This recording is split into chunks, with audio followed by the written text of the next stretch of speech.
अस्सलाम वालेकुम, welcome to my channel. कैसे हैं आप लोग। आज के लेक्चर में हम डिस्क्रीट मैथ का टॉपिक मेथड्स ऑफ प्रूफ को डिस्कस करेंगे कि जब भी आपको मैथ में कोई भी आपको कोई आर्गुमेंट दिया जाता है या कोई भी स्टेटमेंट दी जाती है तो उसको आप प्रूफ कैसे करते हैं। ठीक है, तो ये प्रूफ करने के डिफरेंट हमारे पास यहाँ पे मेथड्स हैं, जिसमें से मेन हमने दो मेथड्स को स्टडी करना है, डायरेक्ट प्रूफ और इनडायरेक्ट प्रूफ। ठीक है, तो आज का लेक्चर जो हमारा है वो सारा डायरेक्ट प्रूफ के टॉपिक पे होगा। नेक्स्ट लेक्चर में फिर हम इनडायरेक्ट प्रूफ पे जाएंगे। ठीक है, अब डायरेक्ट प्रूफ के अंदर ना आपको दो तरह के क्वेश्चंस आ सकते हैं कि या तो जो स्टेटमेंट दी गई है उसको आपने डायरेक्टली प्रूफ कर देना है, या फिर जो स्टेटमेंट दी गई है उसको आपने डिसप्रूफ करना है उसके काउंटर यानी उसके ऑपोजिट एग्जांपल लेके। ठीक है, तो ये दो तरह की चीज़ें हम आज डिस्कस करेंगे।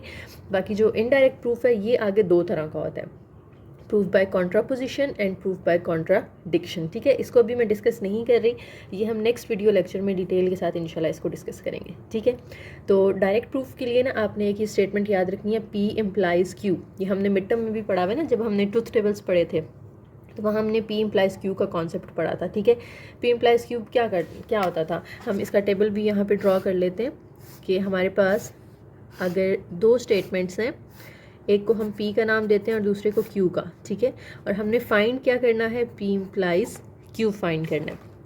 तो जब दो स्टेटमेंट्स होती हैं तो हमारे पास चार यहाँ पे पॉसिबिलिटीज़ होती हैं, उसमें से हम पहली दो ट्रू ले लेते हैं, तो जो है वो हम फॉल्स ले लेते हैं, फिर एक ट्रू एक फॉल्स, एक ट्रू एक फॉल्स। ठीक है, अब इम्प्लाइज क्या कहता है, इफ़ यू रिमेंबर इम्प्लाइज में ये था कि अगर पहली वैल्यू ट्रू है और दूसरी वैल्यू फॉल्स है तो आंसर आपका फॉल्स होगा, यानी it is not possible when P is true then Q is false. ठीक है, ऐसा पॉसिबल नहीं है, ये फॉल्स है। बाकी तीनों जो है वो पॉसिबिलिटीज़ हैं, तो तीनों को हम ट्रू कह देते हैं। ठीक है, तो सिर्फ फॉल्स ये तब होता है। नीचे आपको उन्होंने एक्सप्लेन भी कर दिया, इसको आप रीड कर सकते हैं। इसके अंदर उन्होंने यही बताया हुआ है कि जब this shows that combination P true and Q false never occurs. ठीक है, कि P ट्रू और Q फॉल्स ये कभी अकर नहीं करेगा, इसलिए हम इसको फॉल्स करें, बाकी तीनों जो है वो अकर करते हैं।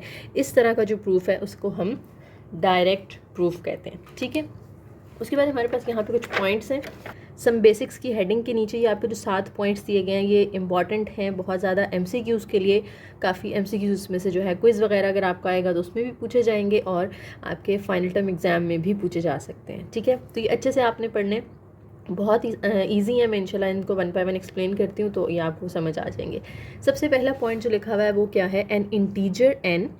इंटीजर क्या होता है, कोई भी नेगेटिव या पॉजिटिव नंबर। ठीक है, वो इवन कब होगा, if and only if n is equal to 2k for some integer k। यानी कोई भी नंबर है, ठीक है, n, उसको अगर आपने कहना है कि ये इवन है तो आप उसको 2 से मल्टीप्लाई करवा दो तो वो इवन नंबर, क्योंकि 2 के टेबल में जो भी नंबर आता है वो इवन नंबर होता है ना। ठीक है, इवन नंबर क्या होते हैं, जो 2 के टेबल में आते हैं, और ऑड नंबर वो होते हैं जो 2 के टेबल में नहीं आते। फॉर एग्जाम्पल आपके पास n की वैल्यू जो है वो 1 है, तो यहाँ 1 पुट करें, 2 1 जार 2 आ जाएगा। अगर n की वैल्यू आप 2 पुट करते हैं, 2 2 जार 4 आ जाएगा। n की वैल्यू 3 पुट करते हैं, 3 2 जार 6 आ जाएगा। तो n की जगह जो मर्जी नंबर पुट करें, जो भी आंसर आएगा ना वो इवन नंबर ही आएगा। ठीक है, तो ये आपने याद रखना है। जहाँ भी हम आगे एग्जाम्पल्स भी करेंगे ना तो उसके अंदर जहाँ भी इवन नंबर का जिक्र आएगा तो हम उसको 2k ही लेट किया करेंगे। ठीक है, उसके बाद सेकेंड के अंदर कहते हैं कि ऑड क्या होगा। अच्छा, आपको पता है कि इवन कौन कौन से होते हैं, 2 4 6 8 10 एंड सो ऑन, जो 2 के टेबल में आते हैं।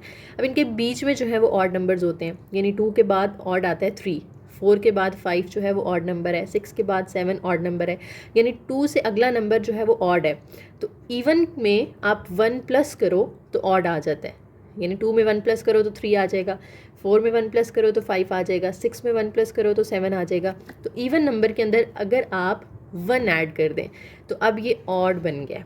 अगर सिर्फ ये वाला नंबर है ना 2n, तो ये क्या होगा, इवन होगा, और अगर आप इसमें 1 ऐड कर देते हैं तो वो क्या हो जाएगा, ऑड हो जाएगा। ठीक है, तो यहाँ पे उन्होंने k यूज़ किया हुआ है, आप कोई भी अल्फ़ाबेट यूज़ कर सकते हैं, वैसे आप k ही कर लें तो बेहतर है, MCQ में k ही पूछा जाएगा आपसे। ठीक है, तो इंटीजर ऑड कब कहलाएगा, if n is equal to 2k plus 1, यानी n को हम ऑड कहेंगे अगर वो इक्वल है इवन नंबर प्लस 1।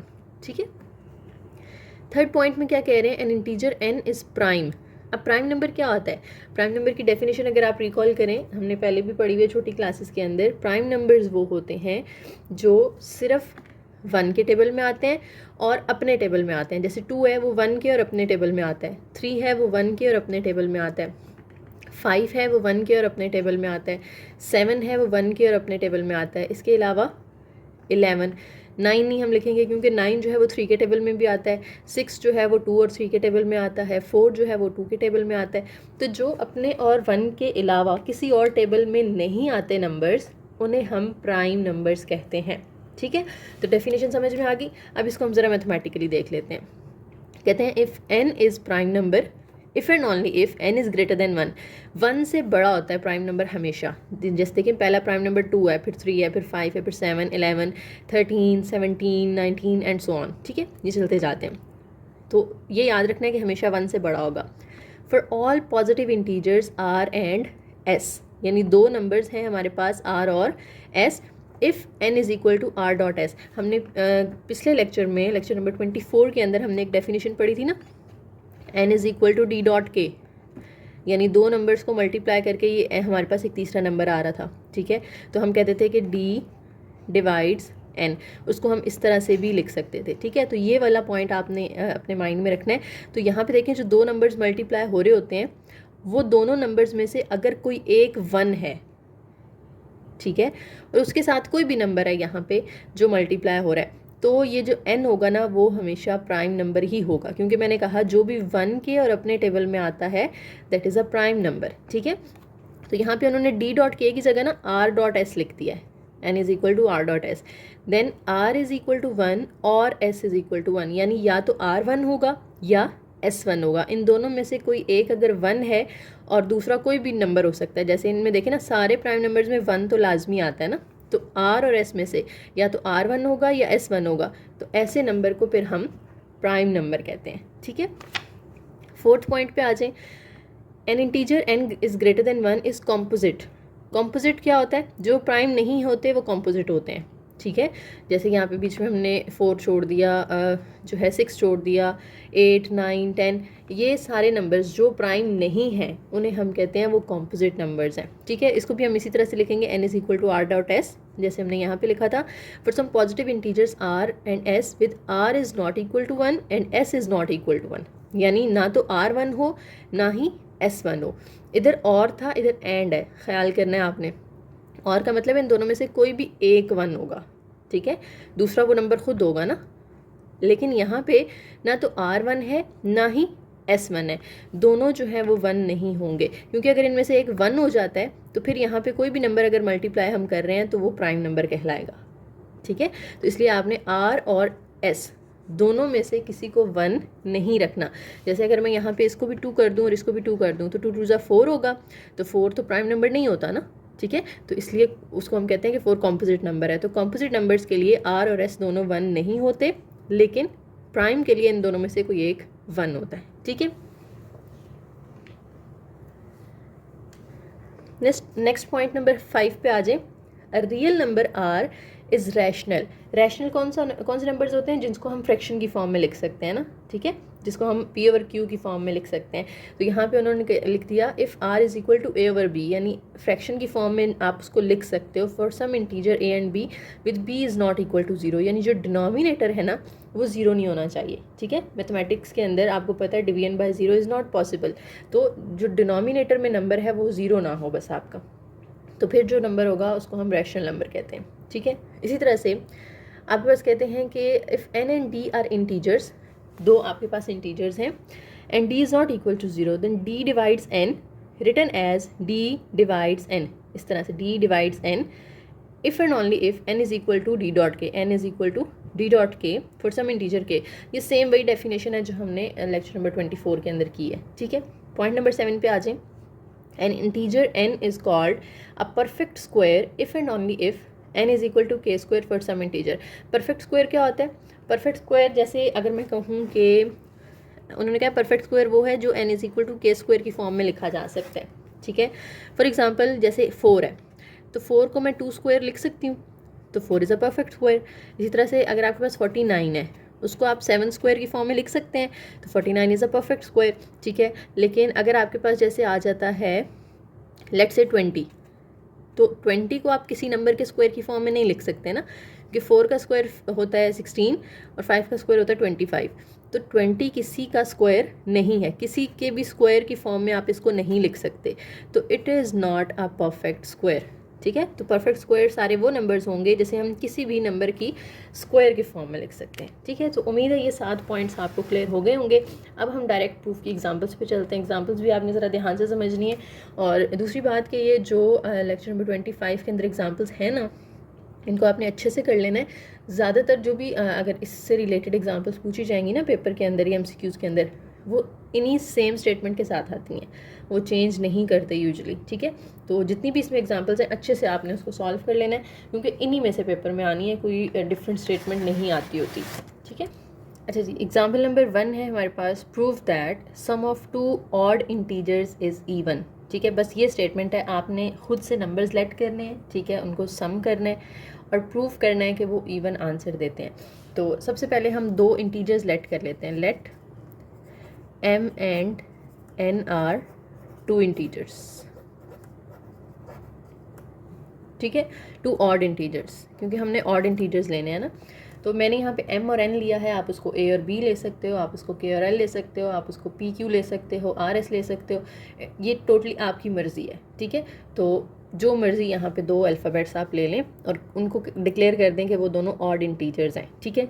अब अगर तो वो दोनों ऑड हैं तो m और n की वैल्यू क्या होगी, हमने ऊपर 7 पॉइंट्स के अंदर पढ़ा था कि 2k जो होता है वो इवन होता है, तो ऑड के लिए हम इसमें 1 ऐड कर देते हैं ना, तो m को हम लेट कर लेते हैं कि वो 2k + 1 होगा, ठीक है। और इसमें जो k है वो आपका कोई भी इंटीजर हो सकता है, z किसे कहते हैं, हम इंटीजर्स को कहते हैं ना, तो k जो है वो इंटीजर्स में से कोई नंबर है, ठीक है।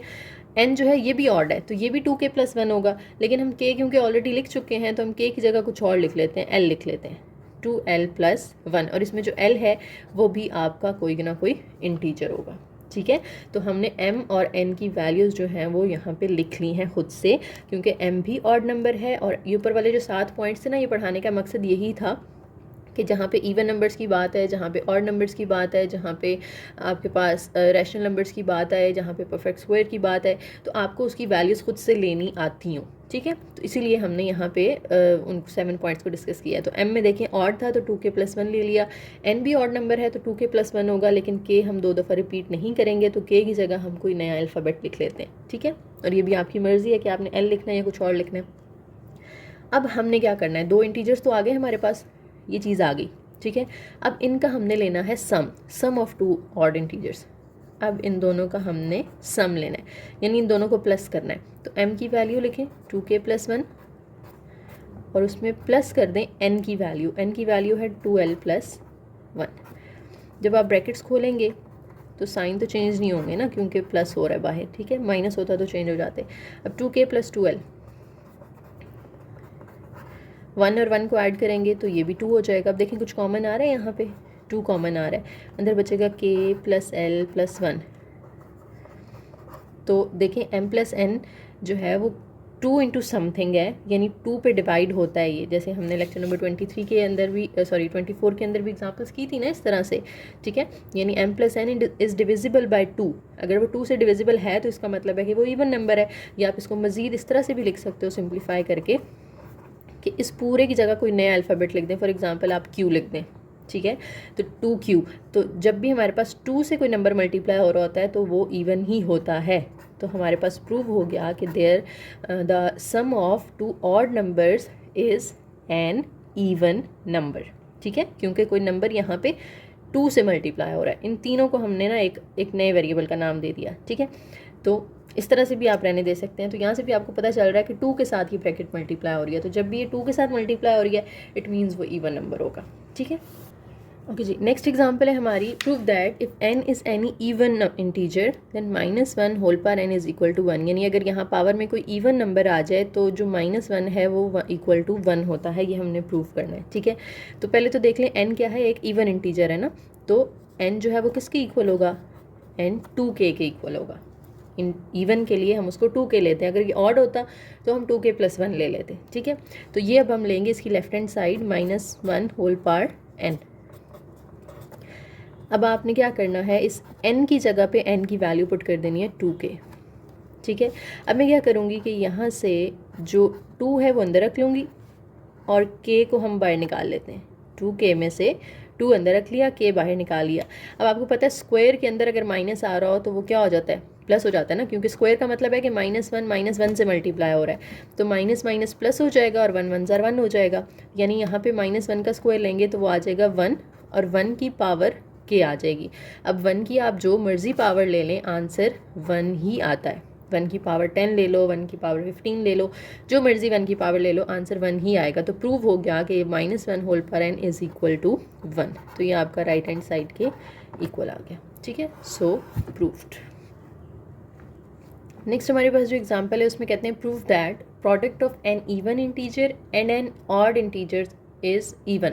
जैसे हमने ऊपर ये 2 ऑड का सम लिया था ना, यहाँ पे हमने प्रोडक्ट लेना है। प्रोडक्ट का मतलब है मल्टीप्लाई करना है, किस किस को, एक इवन नंबर को और एक ऑड नंबर को, ठीक है।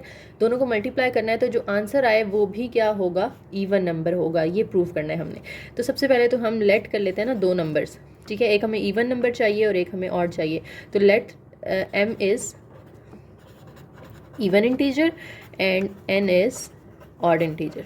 ये हमने लेट कर लिया। अब m और n की हमने वैल्यूज़ भी लिख लेनी है, तो हम यहाँ पे लिख लेते हैं पहले m की वैल्यू और फिर n की वैल्यू, ठीक है। m की वैल्यू क्या होगी, m क्योंकि इवन है ना तो उसकी वैल्यू 2k होगी, और n जो है वो ऑड है तो उसकी वैल्यू 2k + 1 होगी। लेकिन हम k ऑलरेडी लिख चुके हैं तो हम उसको 2l + 1 लिख लेते हैं, ठीक है। अब n और m की वैल्यूज़ आ गई हैं, ठीक है। इवन इंटीजर भी आ गया और ऑड इंटीजर भी आ गया। अब उन दोनों का हमने क्या लेना है, प्रोडक्ट लेना है। तो हम m और n को आपस में क्या कर देंगे, मल्टीप्लाई कर देंगे। m की वैल्यू लिखें, साथ ही आप n की वैल्यू लिख लें। अब ब्रैकेट्स को मल्टीप्लाई कर लें। 2k को 2l से करेंगे तो 4kl हो जाएगा, 2k को 1 से करेंगे तो 2k आ जाएगा। अब देखिए इन दोनों में से 2 कॉमन ले सकते हैं ना हम, तो अगर मैं 2 कॉमन ले लूँ तो अंदर क्या बचेगा, 2kl + 1, ठीक है। m.n 2 as it is. और इस पूरे को आप कोई नया वेरिएबल, जैसे मैंने पीछे q कहा था, यहाँ पे भी आप इसको क्या कह दें, q कह दें। तो अब आप देखें कि 2 के साथ कुछ मल्टीप्लाई करने से वो इक्वल हो रहा है इस प्रोडक्ट के। इसका मतलब है ये प्रोडक्ट जो है वो क्या है, इवन आई है हमारे पास, ठीक है। प्रोडक्ट क्या आई है, इवन आई है, क्योंकि 2 से कुछ मल्टीप्लाई करें तो इस प्रोडक्ट का आंसर आता है ना। तो 2 से कुछ मल्टीप्लाई होगा तो वो ऑब्वियसली क्या होगा, इवन नंबर होगा। तो ये हमने प्रूव कर लिया। नेक्स्ट एग्जांपल है prove that square of an even integer is even. यानी कोई भी एक इवन इंटीजर लेना है आपने, उसका स्क्वायर लेना है, तो आंसर भी इवन आना चाहिए, ठीक है।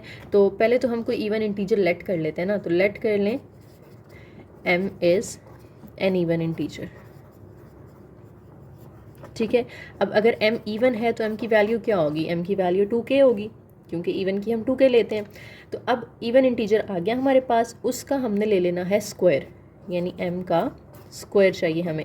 तो m की जो वैल्यू है उसका भी हम स्क्वायर ले लेंगे, ठीक है। तो m स्क्वायर किसकी इक्वल आ जाएगा, 2 का स्क्वायर लें 4 और k का स्क्वायर तो k स्क्वायर हो जाएगा। अब इसमें से हमने, अगर मैं 2 अलग कर लूँ, 4 में से 2 अलग कर लूँ तो अंदर 2k स्क्वायर रह जाएगा ना, क्योंकि 2 2 4 होता है। तो 2 अगर मैं अलग कर लेती हूँ तो 2 साथ में आ जाएगा, ठीक है। अब m square is equal to 2 as it is, और ये जो ब्रैकेट में चीज़ है इसको मैं नए एक अल्फ़ाबेट q के इक्वल रख दूँ। तो अब दोबारा देखें कि 2 के साथ कुछ मल्टीप्लाई करने से m स्क्वायर आ रहा है, it means m square is even, ठीक है। तो इवन नंबर का स्क्वायर लेने से भी इवन ही आंसर आता है, ये हमने प्रूफ कर दिया, ठीक है। अच्छा, ये बेसिक एग्जांपल्स जो है ना, एग्जांपल तो आप कोई भी यहाँ पे फॉर एग्जांपल m की वैल्यू आप इवन नंबर ले लेते, 4 ले लेते, 4 का स्क्वायर लेते 16 आ जाता, वो भी इवन नंबर है, ठीक है। लेकिन हमने उसको पूरा जो है वो प्रूफ करना है, ठीक है। तो इस तरह से आपने जो है वो वैल्यूज़ लेट करके फिर ही सॉल्व करना है आपने। अच्छा, नेक्स्ट एग्जांपल है हमारे पास prove that n is an odd integer then n³ + n is even, ठीक है। तो हमने पहले तो हमें एक ऑड इंटीजर चाहिए ना, जो कि क्या है, n है। तो n की वैल्यू क्या होगी, n ऑड है तो उसकी वैल्यू होगी 2k + 1, और जो k है वो हमारा, ये ऊपर जितने भी हमने लेट किए हैं ना उसके साथ साथ यूँ लिख लीजिएगा, जब आप पेपर करें ना तो लिख लीजिएगा कि k जो है वो हमारा क्या है, इंटीजर है। वैसे इतना ज़रूरी नहीं है, लिख लेंगे तो अच्छा है, क्योंकि जब हम प्रूफ कर रहे होते हैं ना तो प्रूफ के अंदर ये चीज़ें लिख लेना अच्छी बात होती है, ठीक है। गुड प्रैक्टिस है। अच्छा, n की वैल्यू आ गई, ऑड इंटीजर तो आ गया, ठीक है। अब प्रूव करना है कि ये जो है ये भी इवन है, तो हम ये लिख लेते हैं n क्यूब प्लस n। तो पहले तो देखें इसमें से n कॉमन आ रहा है ना, तो हम n कॉमन ले लेते हैं, अंदर बचेगा n स्क्वायर प्लस 1, ठीक है। क्यों कॉमन लिया? ताकि हमें क्यूब का फॉर्मूला ना लगाना पड़े, हम स्क्वायर का थोड़े से हम ज़रा सुस्त है ना, तो क्यूब का फॉर्मूला ज़रा लंबा हो जाता है हमारे लिए, तो हम स्क्वायर का फॉर्मूला लगा लेंगे, बाकी इसमें भी आप कर लेंगे तो कोई मसला नहीं है। अच्छा, n की वैल्यू पुट करते हैं जो कि हमारे पास है 2k प्लस 1, तो इस n की जगह आ जाएगा 2k प्लस 1, अंदर n का स्क्वायर है तो 2k प्लस 1 का भी स्क्वायर आ जाएगा प्लस 1, तो दोनों n's की जगह पे मैंने उसकी वैल्यूज़ पुट कर दी। बाहर वाला तो आप 2k प्लस 1 वैसे ही रहने दो, अंदर इस पे a plus b whole square का फॉर्मूला खोल दो, तो वो आ जाएगा a square plus b square plus 2ab, और ये प्लस 1 एंड वाला एज इट इज़।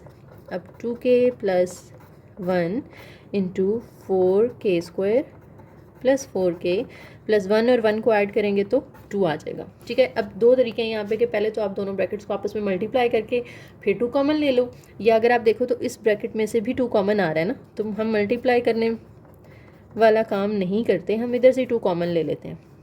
जब 2 कॉमन लेंगे तो अंदर बचेगा 2k square plus 2k plus 1। अब ये जो 2 है इसको मैं शुरू में भी लिख सकती हूँ क्योंकि सारे तो आपस में मल्टीप्लाई हो रहे हैं तीनों, ये ब्रैकेट 2 और ये ब्रैकेट, तो ऑर्डर चेंज करने में कोई मसला नहीं है, हम 2 को पहले भी लिख सकते हैं। तो 2 into 2k plus 1, 2k square plus 2k plus 1, ठीक है। तो अब 2 के साथ कुछ मल्टीप्लाई हो रहा है ना, यानी जो n क्यूब प्लस n का आंसर है वो कैसे मिल रहा है हमें, 2 के साथ ये सब मल्टीप्लाई हो रहा है, तो इसको अगर मैं सबको q कह देती हूँ तो 2 के साथ q मल्टीप्लाई करने से ये आ रहा है, इसका मतलब है कि ये क्या होगा, इवन आंसर होगा इसका, क्योंकि it is a multiple of 2।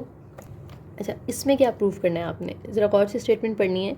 Prove that if sum of any 2 integers, यानी 2 इंटीजर्स का अगर आप सम लेते हो और आपका सम जो है वो इवन आ जाता है, यानी पहले इतना हिस्सा देख लेते हैं, हम लेट कर लेते हैं कि 2 इंटीजर्स जो है वो हमारे पास क्या है, m एंड n है, ठीक है। m and n are 2 integers, हमें ये नहीं बताया कि ये दोनों इंटीजर्स इवन है या ऑड है, इसलिए हमने m और n की वैल्यू नहीं लिखनी यहाँ पे, ठीक है। हमें बताया है कि इन दोनों का जो सम है ना वो इवन है, यानी अगर मैं m और n को सम कर दूँ, उनका प्लस कर दूँ दोनों को, तो वो इवन आएगा, यानी वो 2k आ जाएगा।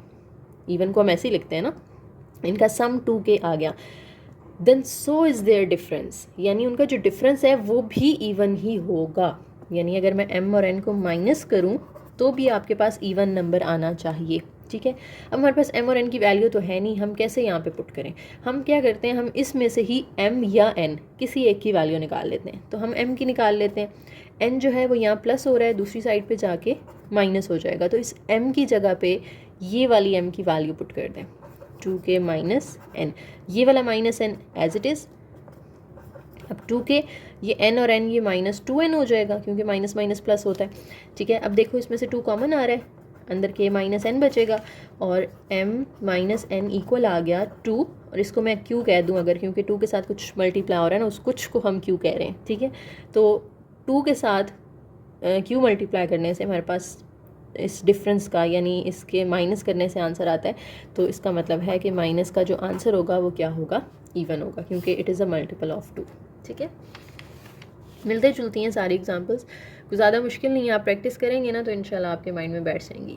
अच्छा जी, यहाँ पे हमसे कह रहे हैं कि आपने प्रूफ क्या करना है, सम करना है 2 रैशनल नंबर्स का, और जो आंसर है वो भी रैशनल आना चाहिए। रैशनल नंबर्स हमने कौन से पढ़े थे पिछले 7 पॉइंट्स में, अगर आपको याद हो, रैशनल नंबर्स हमने पढ़े थे जिनको हम ओवर की फॉर्म में लिख सकते हैं ना, a ओवर b की फॉर्म में या p ओवर q की फॉर्म में, ठीक है।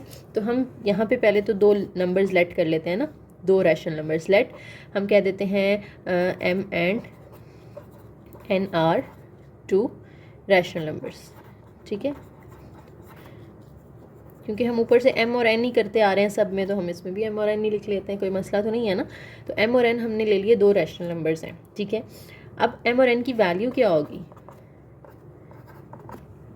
क्योंकि ये तो रैशनल है ना, अगर ये इवन होता तो हम 2k ले लेते, अगर ये ऑड होता तो हम 2k प्लस 1 ले लेते, अगर ये हमारे पास रैशनल नंबर है तो हम इसको ओवर की फॉर्म में लेंगे, a ओवर b ले लेंगे, ठीक है। आप k ओवर l ले लें, आप कुछ भी ले लें, आपकी अपनी मर्ज़ी है। इसी तरह से इसको मैं कह देती हूँ कि चलो ये c ओवर d है, ताकि ये दोनों सेम ना हो, a b हमने इसमें ले लिए थे, इसमें हम c ओवर d ले लेते हैं। साथ में आपने बता देना है कि a b c d जो है वो क्या है, इंटीजर्स हैं, ठीक है। और जो डिनोमिनेटर है ना बी डी, वो लिख लेना आपने, ए बी सी डी जो हैं वो सारे क्या हैं, इंटीजर्स हैं, ठीक है। और जो डिनोमिनेटर्स हैं यानी बी और डी हैं वो ज़ीरो नहीं होने चाहिए, ठीक है। ये साथ में आपने मेंशन कर देना है।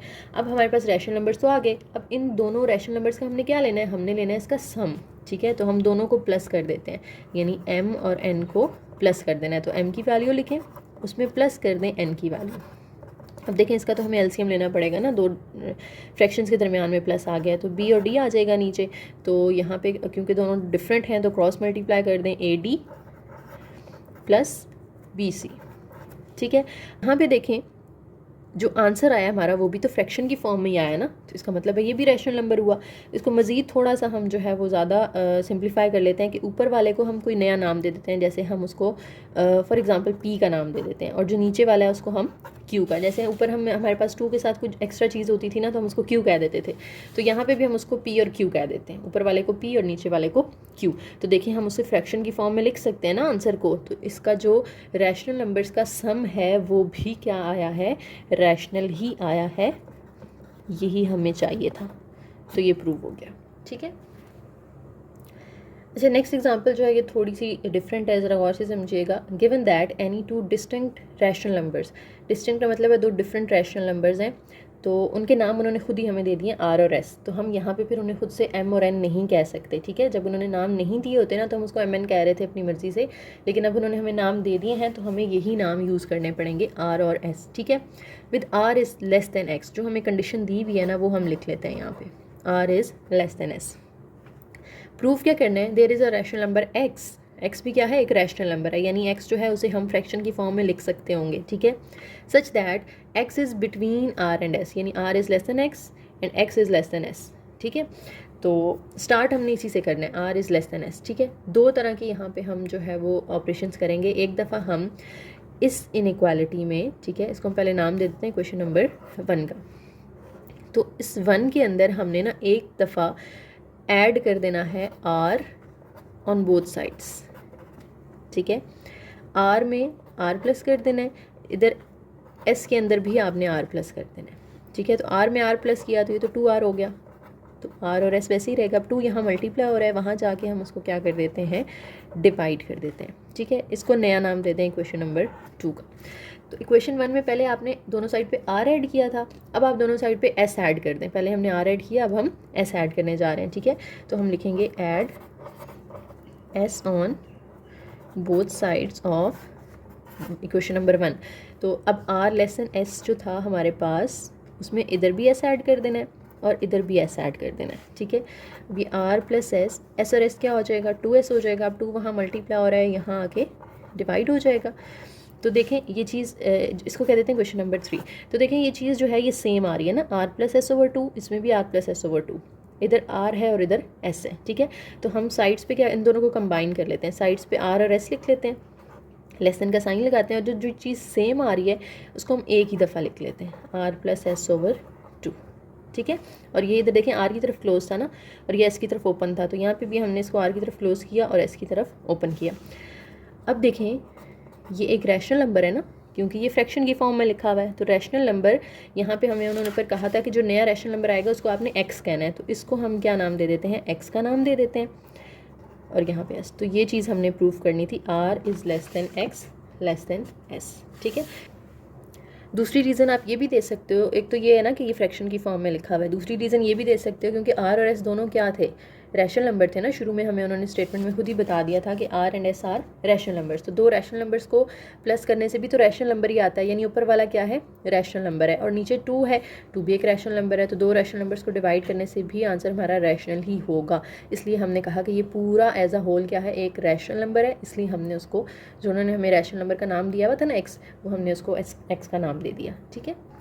ओके नेक्स्ट हमारी एग्जांपल है, proof that for all integers a b and c, ये 3 इंटीजर्स हैं, और अगर a डिवाइड करता है b को, if a divides b and b divides c then a divides c, ये चीज़ हमने प्रूव करनी है, ठीक है। तो ये दोनों तो हमें गिवन है ना, प्रूव ये करना है हमने, तो जो गिवन है वो हम पहले लिख लेते हैं, ठीक है। अगर a डिवाइड्स b, यानी a b को डिवाइड करता है, जैसे हमने पीछे पढ़ा था ना लेक्चर 23 के अंदर कि डी डिवाइड्स एन, तो हम इसको इस तरह भी लिख लेते थे ना, n is equal to d dot k, यानी डी और के को किस मल्टीप्लाई करें तो एन आ जाएगा।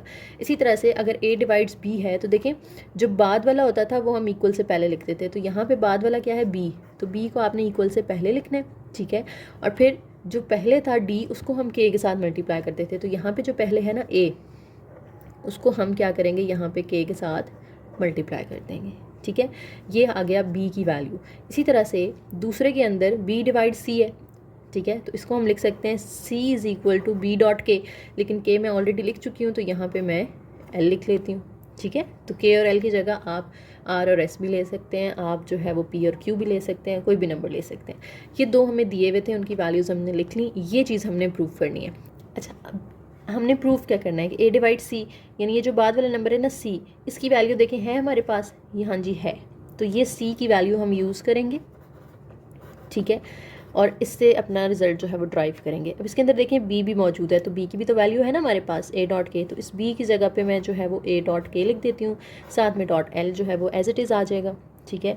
अब ये बी की वैल्यू हमने पुट कर दी ना यहाँ पे। अब ब्रैकेट जो है वो इनके साथ है, तो हमने एसोसिएटिव प्रॉपर्टी पढ़ी हुई है ना कि अगर ए बी और सी मल्टीप्लाई हो रहे हैं और पहले ए और बी के साथ ब्रैकेट है तो आप उसको बी और सी के साथ भी शिफ्ट कर सकते हो, ठीक है। पहले दोनों के साथ है, यहाँ पे आखिरी दोनों के साथ आ गई, तो इसी तरह से यहाँ पे पहले दो के साथ ब्रैकेट है, आप क्या करो इस ब्रैकेट को अगले दोनों के साथ ले जाओ, ठीक है।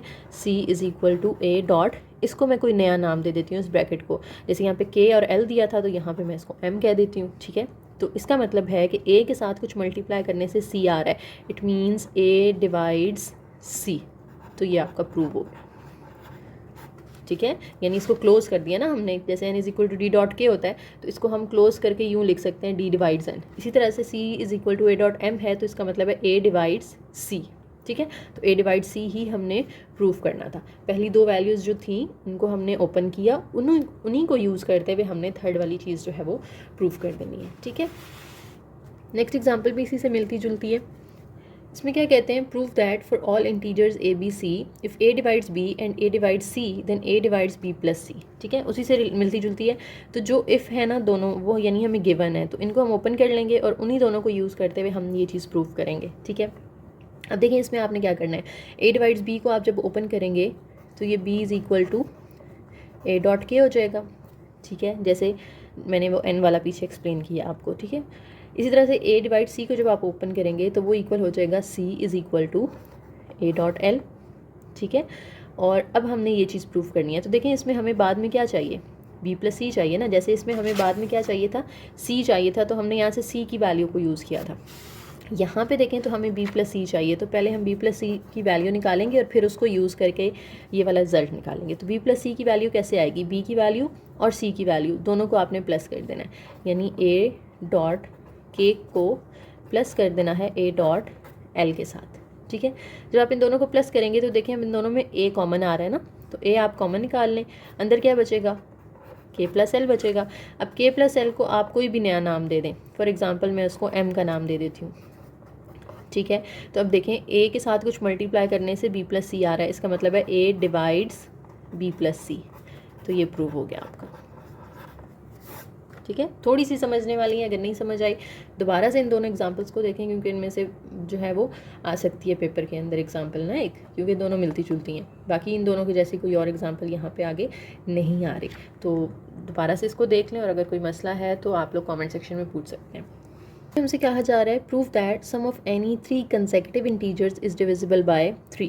तो हमने लेक्चर नंबर 24 के अंदर भी कंसेक्यूटिव इंटीजर्स निकालने का तरीका देखा था ना, कि अगर हम लेते हैं कि एक हमारा नंबर अगर n है तो कंसेक्यूटिव का मतलब है उससे अगला नंबर, तो उससे अगला नंबर कैसे आता है, उसमें 1 प्लस करके आता है, ठीक है। लेकिन यहाँ पे 3 कंसेक्यूटिव नंबर्स लेने हैं, यानी फॉर एग्जांपल हमारे पास यहाँ पे 1 है तो 1 से अगला नंबर 2 है और 2 से अगला नंबर क्या है, 3 है। कैसे पता चलेगा, 1 में देखें हमने 1 प्लस किया ना तो 2 आ गया, और अब 1 में 2 प्लस करना है तो उससे अगला नंबर आ जाएगा, ठीक है। तो पहले तो हमने n में 1 प्लस किया, अब हमने उस n में क्या प्लस करना है, 2 प्लस करना है, तो ये 3 कंसेक्यूटिव हमारे पास इंटीजर्स आ गए हैं, ठीक है। ये तीनों क्या हैं, कंसेक्यूटिव इंटीजर्स आ गए हमारे पास, ठीक है। अब इन सब का हमने क्या लेना है जी, सम लेना है, तो हम n में प्लस कर देंगे n+1 और उसमें प्लस कर देंगे n+2, ठीक है। जो आंसर आए वो डिविजिबल बाय 3 हो। तो अब इसका आंसर क्या आएगा, n plus n plus n, तीनों 3n हो जाएंगे, और ये 1 प्लस 2 जो है ये भी 3 हो जाएगा। अब अगर आप 3 कॉमन ले लें तो अंदर क्या आ रहा है, n प्लस 1 आ रहा है, ठीक है। तो इससे हमें पता चला कि ये जो n प्लस 1 और n प्लस 2 है, इन तीनों को ऐड करके जो आंसर आ रहा है वो 3 से मल्टीप्लाई हो रहा है, ठीक है। तो समथिंग अगर 3 से मल्टीप्लाई हो रही है तो इसका मतलब है दिस इज़ डिविजिबल बाय 3, यानी ये n है, n is equal to d dot k, वो वाली फॉर्म बन गई ना हमारे पास, n is equal to d dot k. इसका मतलब है इट इज़ डिविजिबल बाय 3। कहते हैं prove that there is an integer n, और वो जो n है वो 5 से बड़ा हो, ठीक है, यानी 6, 7, 8, 9 कुछ भी हो सकता है, सच दैट 2 पर n माइनस 1 इज़ प्राइम, यानी हम वो जो n की वैल्यू लेंगे ना जो 5 से बड़ी होगी, वो अगर हम यहाँ पे n की जगह पे पुट करें तो आंसर जो है वो प्राइम नंबर आना चाहिए। तो वो एक सिंगल इंटीजर आपने ढूंढना है, ठीक है। n इंटीजर का मतलब है कि सिर्फ वो एक ही इंटीजर है, वो एक ही इंटीजर बताना है। तो ये रफ वर्क में पहले होगा, फिर जो जहाँ पे आपको आंसर मिल जाएगा ना वो आप फिर अपना नीट में यानी आप सोल्यूशन के अंदर लिख देंगे, ठीक है। रफ वर्क में क्या करना है, आपने 5 से बड़ी वैल्यूज़ जो है वो बारी बारी यहाँ पे पुट करना शुरू कर देनी है। जहाँ पे आपको प्राइम नंबर आंसर मिल गया वहाँ पे स्टॉप कर देना है और वो आपने यहाँ पे लिख देना है, ठीक है। जैसे अब देखें 5 से बड़ा नंबर क्या होता है, 6 होता है ना, तो मैं इधर पुट करती हूँ 2 पावर 6 माइनस 1। 2 पावर 6 जब आप लेते हैं तो आता है 64, 64 माइनस 1 करें तो वो 63 आता है। 63 प्राइम तो नहीं है क्योंकि ये 3 के टेबल में आता है।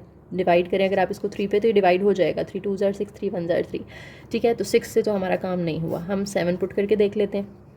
2 पावर 7 यहाँ पे माइनस 1, 2 पावर 7 जो है वो आता है 128, 128 में से अगर आप माइनस 1 करें तो 127 होगा। तो 127 इज़ अ प्राइम नंबर। तो बड़ी जल्दी हमें आंसर मिल गया, ज़्यादा डेरिवेशन नहीं करनी पड़ी, ठीक है, 7 पे मिल गया। तो हम इधर लिख लेंगे कि लेट जो n की वैल्यू है वो हम क्या ले रहे हैं, 7 ले रहे हैं। तो अब 2 power 7 minus 1 is equal to 128 minus 1, that is equal to 127, and 127 is a prime number, ठीक है। तो बस ये छोटा सा सोल्यूशन था इसका। इस एग्जाम्पल में क्या प्रूफ करना है कि square root of a plus b is equal to square root of a plus square root of b, यानी कौन सी वैल्यूज़ हैं जिनके ऊपर ये जो है वो ट्रू होगा, ठीक है। तो सबसे पहले तो ये जो स्टेटमेंट है ना, ये लिखने के बाद आपने क्या करना है, इसमें दोनों साइड्स पे स्क्वायर ले लेना है ताकि ये रूट वाला काम जो है ना वो ख़त्म हो जाए, ठीक है। तो यहाँ पे तो स्क्वायर अंडर रूट से कैंसिल हो जाएगा, तो सिर्फ क्या रह जाएगा, a प्लस बी रह जाएगा। लेकिन यहाँ पे नहीं करना कि स्क्वायर को इधर भी काट दो और इधर भी काट दो, क्योंकि दरमियान में प्लस या माइनस हो तो फिर यहाँ पे कटिंग नहीं हो सकती, ठीक है। अगर तो ये इस तरह से होल स्क्वायर रूट होता ना, स्क्वायर रूट के अंदर प्लस माइनस आ रहा है तो उसका कोई मसला नहीं है, स्क्वायर रूट का स्क्वायर है तो वो कट हो सकता है। लेकिन यहाँ पे प्लस करने के बाद फिर स्क्वायर आ रहा है ना, ठीक है, होल स्क्वायर रूट नहीं है तो इसलिए कटिंग नहीं हो सकती। यहाँ पे a plus b whole square का फॉर्मूला लगेगा, यानी a का square plus under root b का square plus 2 under root a under root b, ठीक है। तो a plus b is equal to, अब ये स्क्वायर कैंसिल हो सकता है यहाँ पे, ठीक है। तो ये a और b का कैंसिल हो गया, लेकिन इनका तो कैंसिल नहीं हुआ ना, तो 2 अंडर रूट, और दोनों का ही अंडर रूट है तो हम दोनों को इकट्ठा लिख लेते हैं a b, क्योंकि मल्टीप्लाई हो रहे हैं ना दोनों। अब ये a और b वहाँ प्लस हो रहा है तो इधर आएगा तो माइनस से माइनस b हो जाएगा और यहाँ पे 2 अंडर रूट ए बी रह जाएगा। अब ये माइनस बी भी कैंसिल और ए बी कैंसिल, तो यहाँ पे रह गया 0 is equal to 2 under root a b. 2 वहाँ मल्टीप्लाई हो रहा है, यहाँ के 0 से डिवाइड होगा तो 0 पर समथिंग 0, तो सिर्फ यहाँ पे अंडर रूट ए बी रह जाएगा। अंडर रूट ख़त्म करना है तो अगेन मुझे यहाँ पे दोनों साइड्स पे क्या करना पड़ेगा, स्क्वायर लेना पड़ेगा। तो अब ये स्क्वायर इससे कैंसिल हो जाएगा, तो ए बी किसके इक्वल आ गया, 0 के। इसका मतलब है या तो ए 0 है या b 0 है। यहाँ पे वो कॉन्सेप्ट है जैसे हम मिड टर्म ब्रेकिंग करते हैं ना, तो जैसे अगर एक x प्लस 1 आ जाता है, एक x प्लस 3 आ जाता है इज इक्वल टू 0 होता है, तो हम पहले वाले को अलग से 0 कर लेते हैं और दूसरे को अलग से, कि या तो ये 0 है या दूसरा 0 है। सेम चीज़ यहाँ पे यूज़ करनी है कि या तो पहले वाला 0 है या दूसरे वाला 0 होगा, ठीक है। तो हम लिख लेंगे इधर a 0 और b 0, ठीक है। तो ये वो वैल्यूज़ हैं जहाँ पे ये जो इक्वालिटी है वो होल्ड करेगी, ठीक है। तो हम क्या करते हैं, पहले कोई भी वैल्यू लेट कर लेनी है आपने, ठीक है, लेट कर लें। a की तो सेम ही रहेगी ना, a की हम वैल्यू सेम ही लेंगे, ठीक है। b की कोई भी वैल्यू आपने यहाँ पे ले लेनी है। जैसे आपके हैंडआउट्स में 3 ली हुई है, आप कुछ भी ले सकते हैं, ज़रूरी नहीं है कि आपने 3 ही लेनी है, ठीक है। आपके हैंडआउट्स में यहाँ पे उन्होंने 3 लिखा हुआ है, तो दोबारा बता रही हूँ, लाजमी नहीं है कि आपने यहाँ पे 3 लेना है, क्योंकि उन्होंने हमें कहा था कि ए और बी क्या है, रियल नंबर्स हैं। तो रियल नंबर्स में से आप जो मर्ज़ी नंबर उठा के लिख लो, ठीक है। तो कोई भी वैल्यू यहाँ पे पुट कर सकते हैं आप। अब इसके अंदर आपने पुट कर देना है √a+b। ये एक तरह से ना आप चेकिंग कर रहे हैं बेसिकली, ठीक है। वो क्वेश्चन जो था वो हमने लिखा, इसके अंदर अब हमने वैल्यूज़ पुट कर देनी है। यहाँ पे ए की जगह पे 0, बी की जगह पे 3, यहाँ भी ए की जगह पे 0, बी की जगह पे 3। 3 + 0 3 होता है, और 0 का √0 होगा। 0 जब किसी भी चीज़ में ऐड होता है तो वही चीज़ सेम आ जाती है, तो दोनों साइड सेम आ गई ना, सो प्रूफ्ड। ठीक हो गया।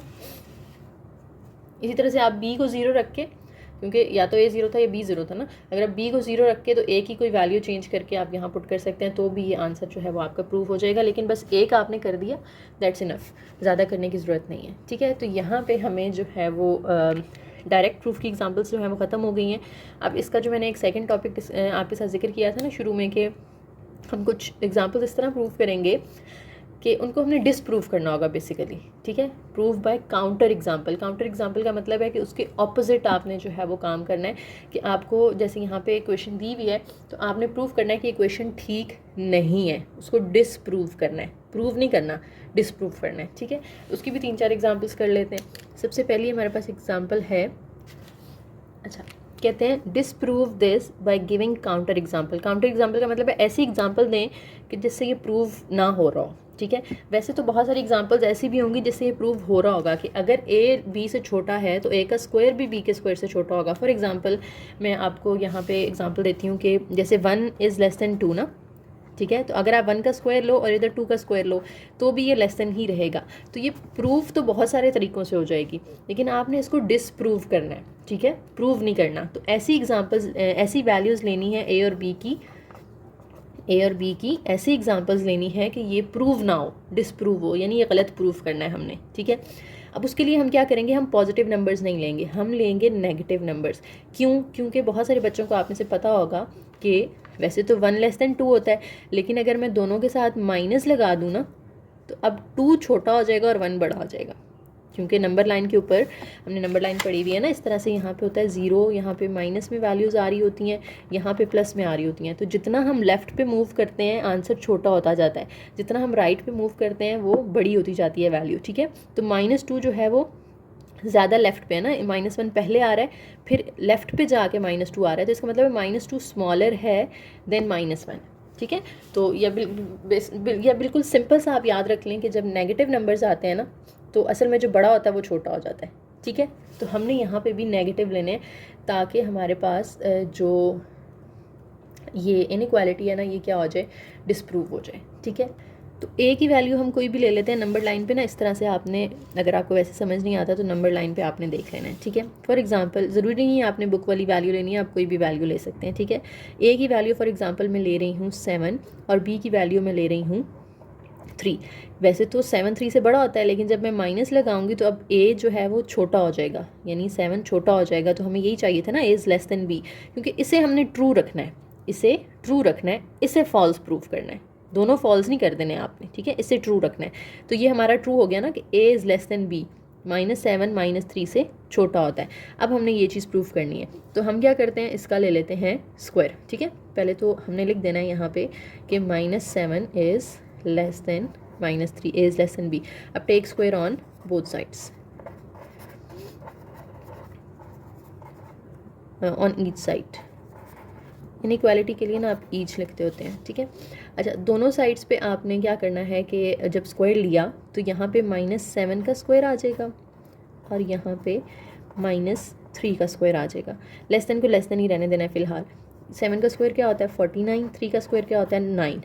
49 इज़ नॉट लेस देन 9, ये गलत लिखा हुआ है, ठीक है। 49 इज़ ग्रेटर देन 9, तो हमने यहाँ पे नीचे लिख देना है which is not true, which is not true. So हमने इसको डिसप्रूव कर दिया, ठीक है। This disproves the statement.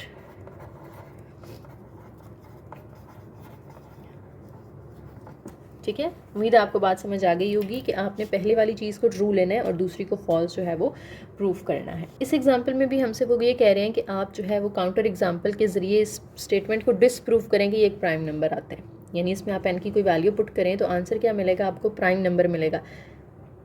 बहुत सारी वैल्यूज़ के लिए ये प्राइम नंबर ही देगा आपको, लेकिन कोई एक बीच में होगी ऐसी जिस पे ये प्राइम नंबर नहीं देगा, तो हमें वो एन की वैल्यू ढूंढनी है जहाँ पे ये प्राइम नंबर आंसर ना दे। ठीक है, इसको भी आप रफ में पहले करेंगे। ठीक है, उसके बाद फिर आपने जो है वो जहाँ पे आपको सही आंसर मिल जाए वो आपने फिर अपने सोल्यूशन में कर देना है।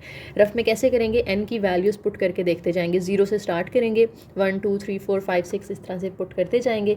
जहाँ पे आपको प्राइम नंबर ना मिला, ठीक है, वहाँ पे आपने फिर इसको स्टॉप करके इधर सॉल्व कर लेना।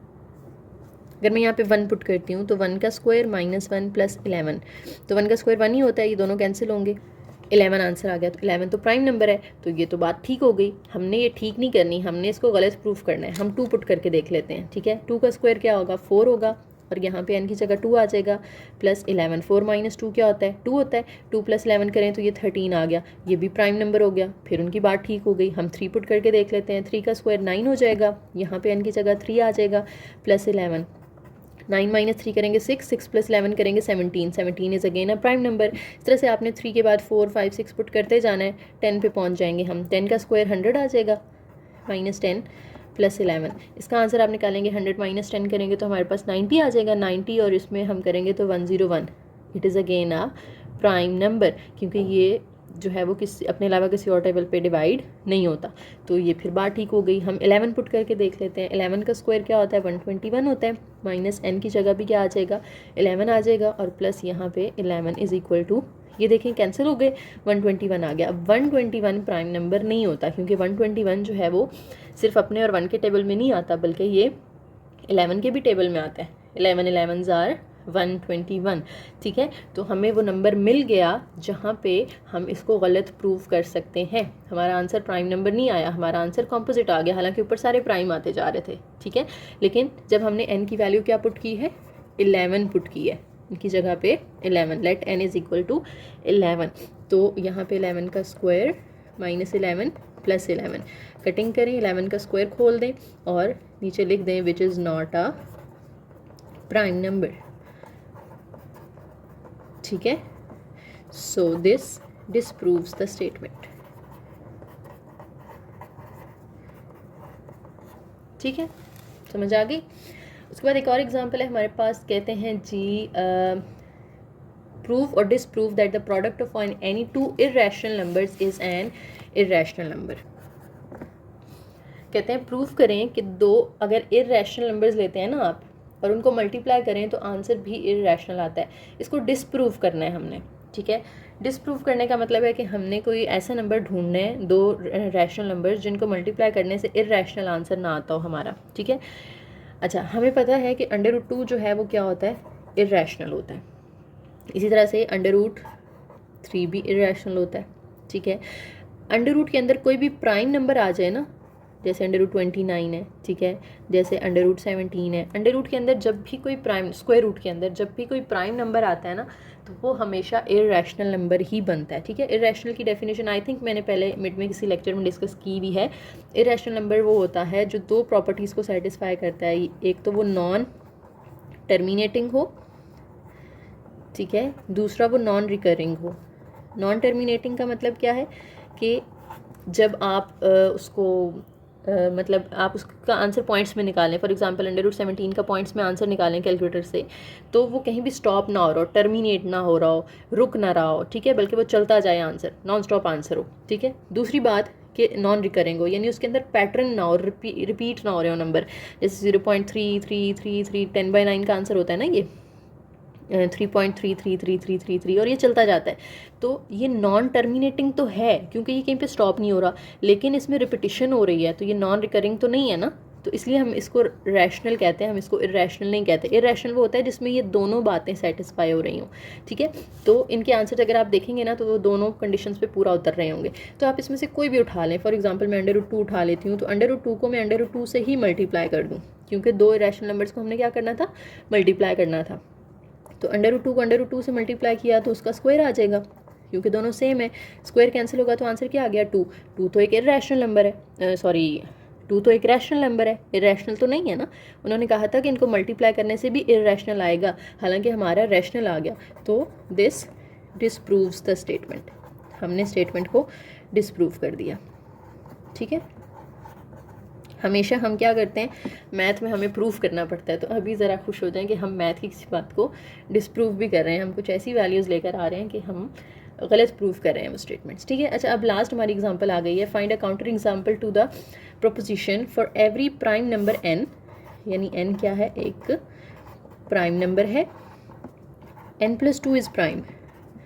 प्रूफ करें कि जब n प्राइम है तो अगर आप उसमें 2 प्लस कर दें तो भी आपको प्राइम नंबर ही आंसर मिलेगा। तो इसको भी आपने ना पहले रफ में देख लेना है कि n की डिफरेंट वैल्यूज़ पुट करते जाना है, प्राइम वैल्यूज़, n की कोई भी वैल्यू नहीं पुट कर देनी कि 0 1 2 3 कुछ भी कर दें। आपने देखना है कि प्राइम वैल्यूज़, यहाँ पे फॉर एग्जांपल मैं प्राइम नंबर पुट करती हूँ, जैसे 3 एक प्राइम नंबर है ना, तो 3 + 2 करूँगी तो 5 आ जाएगा, प्राइम आ गया। उनकी बात ठीक हो गई, हमने तो उनकी बात को गलत साबित करना है, हम इसकी जगह कोई और प्राइम पुट कर लेते हैं। हम फॉर एग्जांपल यहाँ पे पुट कर लेते हैं 3 के बाद कौन सा प्राइम आता है, 5 आता है। 5 में 2 ऐड करेंगे तो क्या आ जाएगा, 7 आ जाएगा, तो 7 तो प्राइम है। फिर से हमारी बात जो है वो ठीक हो गई, उनकी बात, हमने इसको गलत करना है। हम 5 के बाद अगले प्राइम नंबर पे चले जाते हैं, अगला प्राइम नंबर होता है 7। 7 में आप 2 ऐड कर दें, क्या आ जाएगा, 9 आ जाएगा। ठीक है, तो हमारा आंसर जब 9 आ गया तो इसका मतलब है 9 तो आपको पता है ना प्राइम नहीं होता, इसका मतलब है इनकी बात जो है वो हमने गलत साबित कर दी जब हमने n की जगह पे 7 पुट किया। ठीक है, तो आपने लेट कर लेना है n = 7, तो n+2 = 7 + 2 आ जाएगा, that will be equal to 9, which disproves the statement. ठीक है, अच्छा वैसे हाँ, इसके शुरू में भी एक वैल्यू आती थी, 3 से पहले भी एक नंबर है जो कि पुट करने से प्राइम नहीं आता। 2 भी तो एक प्राइम नंबर है ना, तो अगर मैं यहाँ पे 2 पुट करती हूँ तो 2 + 2 क्या हो जाएगा, 4 हो जाएगा। 4 is not a prime number. ठीक है, तो आप इसमें n की जगह n की वैल्यू 7 की बजाय 2 भी पुट कर सकते हैं। ठीक है, तो आप 2 ले लें या 7 ले लें, कोई भी नंबर आपने देना था। ठीक है जी, तो ये आज की एग्जांपल्स हमारी पूरी हो गई। सारी एग्जांपल्स मैंने करवाई हैं ताकि कोई भी कन्फ्यूजन ना रहे। तो वीडियो पसंद आई है तो लाइक करें, शेयर करें, चैनल को ज़रूर सब्सक्राइब करके जाना है और प्यारा सा कमेंट लाजमी करके जाइएगा। थैंक यू, अल्लाह हाफिज़।